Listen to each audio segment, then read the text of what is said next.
European വൻകരയിലെ ഒരു പ്രധാനപ്പെട്ട രാജ്യമാണ് സ്പെയിൻ എന്നുള്ളത്. മാഡ്രിഡാണ് സ്പെയിനിൻ്റെ തലസ്ഥാനം. 5,06,030 സ്ക്വയർ കിലോമീറ്ററാണ് സ്പെയിനിൻ്റെ വിസ്തീർണ്ണം.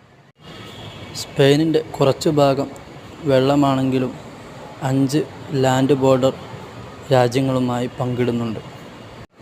Portugal, France, Andorra, Morocco, Gibraltar എന്നീ 5 രാജ്യങ്ങളുമായാണ് അതിർത്തി പങ്കിടുന്നത്. ഒരുപാട് മാറ്റങ്ങൾക്ക് വിധേയമായ രാജ്യമാണ് സ്പെയിൻ എന്നുള്ളത്. ആദ്യകാലങ്ങളിൽ ക്രിസ്ത്യൻ രാജാക്കന്മാരും പിന്നീട് മുസ്ലിം രാജാക്കന്മാരും വീണ്ടും ക്രിസ്ത്യൻ രാജാക്കന്മാരിലേക്ക് മാറുകയും ഇപ്പോൾ മതം തന്നെ വേണമോ എന്നുള്ള ചർച്ചയിലേക്കാണ് സ്പെയിൻ നീങ്ങിക്കൊണ്ടിരിക്കുന്നത്. കൂടുതൽ നമുക്ക് ഓരോ രാജ്യങ്ങളെക്കുറിച്ച് പഠിക്കാം.